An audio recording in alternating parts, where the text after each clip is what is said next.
नमस्कार दोस्तों। मैं योगेंद्र आप सभी का आपके अपने YouTube चैनल पर हार्दिक स्वागत अभिनंदन एवं वंदन करते हैं। इससे पहले मैं क्लास को स्टार्ट करूं, जितने भी विद्यार्थी हमसे लाइव जुड़ चुके हैं वो इस वीडियो को लिंक को कॉपी करें और ज़्यादा से ज़्यादा जहां तक आपकी रीचेबल हो आप ज़्यादा से ज़्यादा शेयर करो। ओके, जैसा कि आपको पता ही है, आज हमारा इंट्रोडक्शन की क्लास है ट्रिग्नोमेट्री की, त्रिकोणमिति की। तो हम त्रिकोणमिति के बारे में थोड़ा सा डीपली चर्चा करेंगे। ठीक है, तो क्लास को लेटेस्ट स्टार्ट किया जाए। ओके, इंट्रोडक्शन की क्लास है हमारी आज त्रिकोणमिति की। राइट, अब त्रिकोणमिति गणित की वह शाखा है जिसमें त्रिभुज और त्रिभुजों से बनने वाले बहुभुजों का अध्ययन किया जाता है। त्रिकोणमिति का शाब्दिक अर्थ है त्रिभुजों का मापन, अर्थात त्रिभुज की भुजाओं का मापन।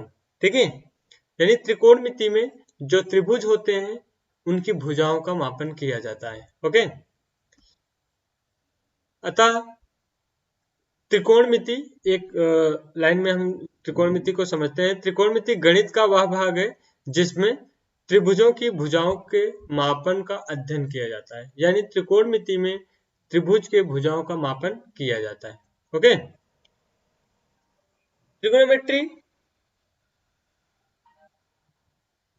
त्रिकोण त्रिकोणमिति ग्रीक भाषा के दो शब्द यानी ट्रिग्नोमेट्री ग्रीक भाषा के दो शब्द ट्रिगोन और मेट्रोन से मिलकर के बने हैं, है ना। ट्रिगोन का शाब्दिक अर्थ है थ्री साइड्स, जिसमें तीन भुजाएं हों, यानी तीन भुजाओं से घिरी हुई आकृति त्रिभुज कहलाती है और उसका मेजरमेंट किया जाता है त्रिकोणमिति में। यानी त्रिकोणमिति ग्रीक शब्द ट्रिगोन और मेट्रोन से लिया गया है। ट्रिगोन यानी तीन भुजाओं वाली आकृति, मेट्रोन ने उसका मेजरमेंट करना। Okay, trigonometry is the branch of mathematics which deals the triangle, है ना। Particularly triangle is a plane, here one angle of the triangle is 90 degree. कितनी? 90 डिग्री, यानी एक त्रिभुज ऐसा जिसका एक कोण कितने अंश का? 90 डिग्री का। कितने अंश का? 90 डिग्री का। ठीक है, 90 डिग्री का होना चाहिए, यानी त्रिभुज के तीनों कोणों का माप कितना होता है? 180। 90 उसमें से निकल गया तो बचा है 90। अब 90 में एक 81 होगा और दूसरा 1 हो सकता है। राइट, यानी दो कोण और होंगे ना, यानी तीन कोणों से, यानी तीन भुजाओं से घिरी आकृति होगी तो तीन भुजा भी होगा। राइट, जैसे हम आपको बताते हैं, देखो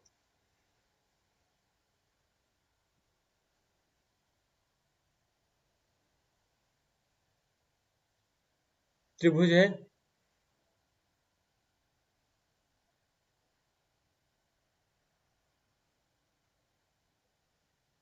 है ना। इसका माप दे दो, इसका नाम भी दे दो भाई, नाम ए हो गया सी, है ना।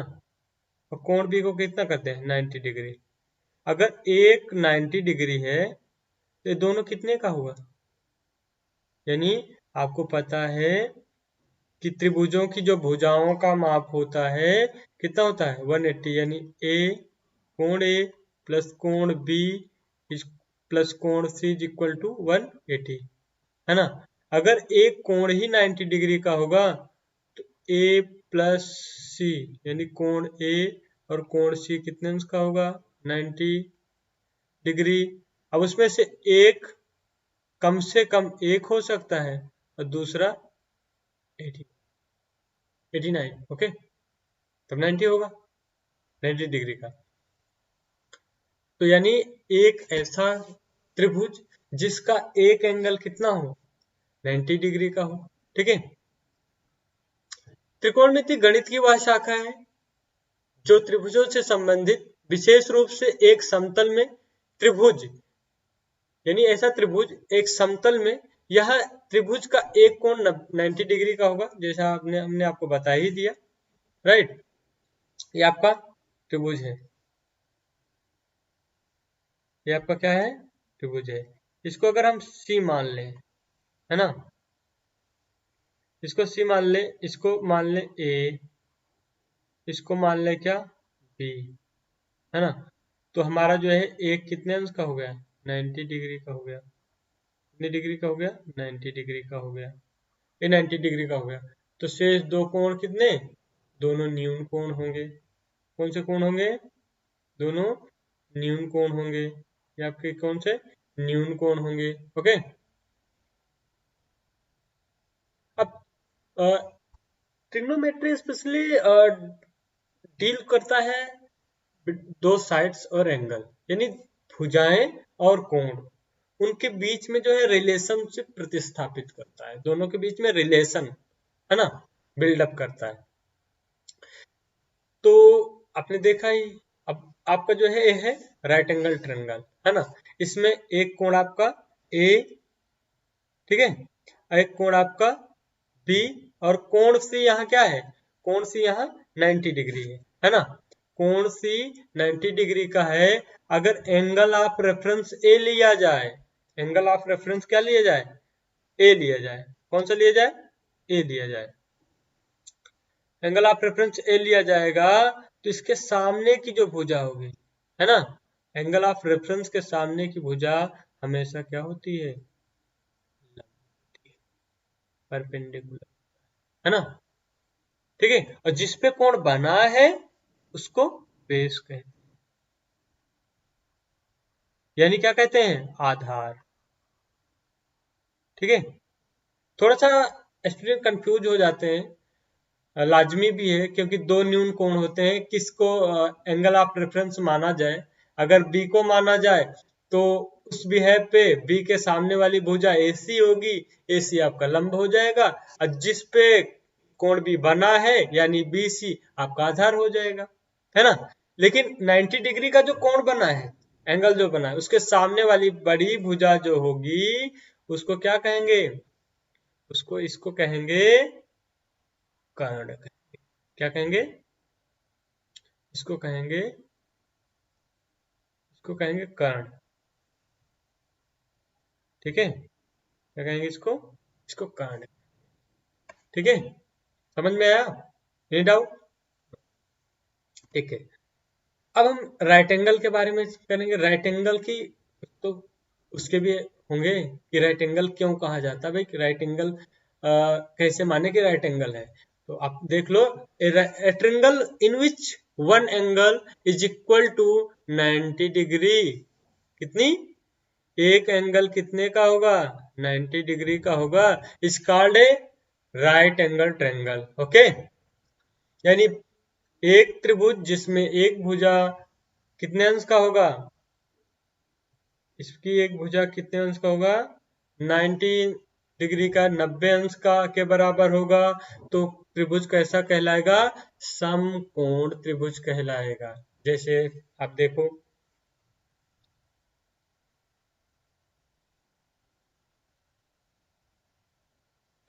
ठीक है, आपका राइट है ना ये। अब देखो यहाँ पे कौन सी आपका समकोण है। अगर एंगल ऑफ रेफरेंस ए से जाओगे तो लंब कौन सा होगा, एंगल आप ए से जाओगे तो लंब आपका कौन सा होगा, बीसी होगा। अगर B, angle of reference B से जाओगे तो लंब कौन होगा, यानी ये जो कोण, जिस कोण के बिहेव पे आपको जाना हो उसके सामने की भुजा क्या होगी, लंब होगी। ठीक है, और जिस पे कोण बना है उसको हमें आधार, इतना ध्यान है कि जो कोण मुझे बोला जाएगा, जिस कोण का मान निकालना है उसके सामने की भुजा लंब, और जिस पे कोण बना है उसको हम कहेंगे आधार। क्या कहेंगे, आधार। चलो हम ए को एंगल ऑफ रेफरेंस ए लेते हैं, तो हमारा ए जो है,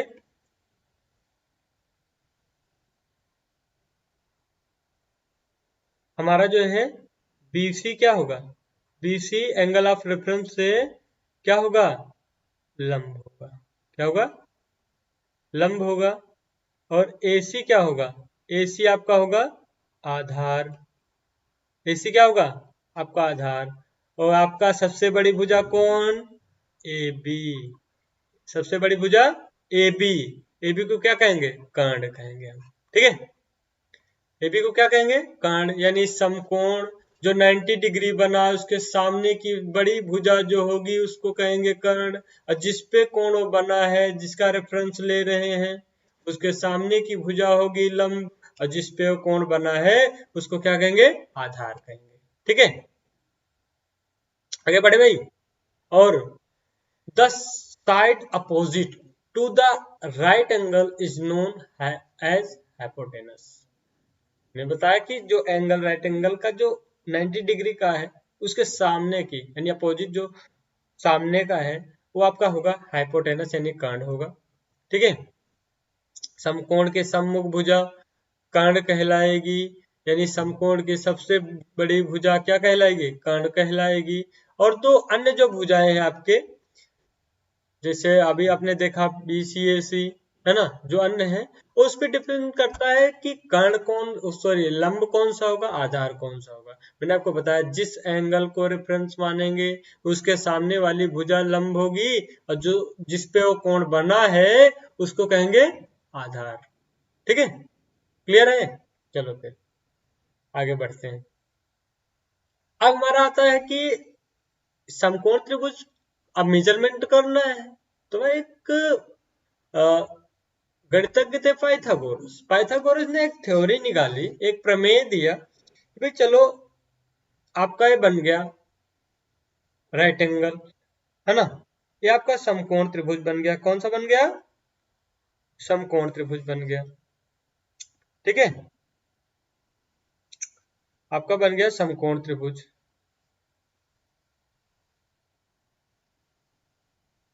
इसको मान लेते हैं हम बी।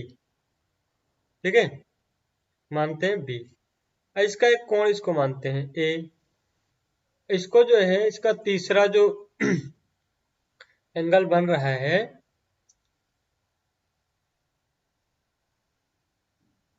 इसको मान लिए सी, है ना। अगर हम ए के बिहेव पे जाएं, ए को रेफरेंस एंगल ऑफ रेफरेंस माने, तो मैंने आपको बताया कि बी के जो ये बना है 90 डिग्री का कोण, इसके सामने की भुजा कौन सी है? इसको कहेंगे क्या? इसको कहेंगे सबसे बड़ी भुजा को कहेंगे कर्ण, है ना। ठीक है, अब अगर एंगल ऑफ रेफरेंस हमने ए माना, है ना, यहाँ पे मैं लिख देता हूँ, यहाँ पे मैं लिख देता हूँ, यहाँ पे लिख देता हूँ ए के संदर्भ में, है ना, ए के संदर्भ में ए के सम्मुख भुजा कौन सी है? ए के सामने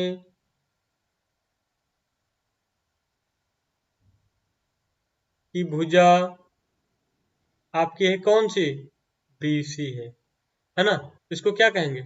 लंब कहेंगे, है ना। अब कोण ए बना किस पे है? बना है AB पर। AB को क्या कहेंगे? हम आधार कहेंगे। क्या कहेंगे? आधार कहेंगे। तो पाइथागोरस ने एक प्रमेय निकाला जी, एक बड़ी भुजा का वर्ग, क्या कहेंगे? बड़ी भुजा का वर्ग यानी कर्ण का स्क्वायर, है ना, बराबर शेष दो भुजाओं के वर्ग के योग के बराबर होता है ना। यानी AC स्क्वायर बराबर आपका जो है BC स्क्वायर धन AB स्क्वायर। ठीक है, ये आपका, ठीक है, आपका फॉर्मूला बना, है ना।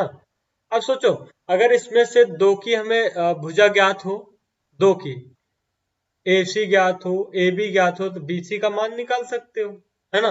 अगर BC और AC ज्ञात हो तो AB का निकल जाएगा। तो पाइथागोरस ने आपको एक प्रमेय दिया कि समकोण त्रिभुज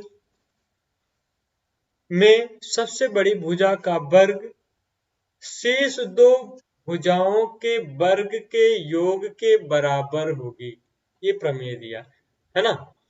तो हम आप अब तो समझ गए होंगे कि लंब किसको मानेंगे, आधार किसको मानेंगे, किसे परपेंडिकुलर मानेंगे, किसे हम बेस मानेंगे, किसे हाइपोटेनस मानेंगे।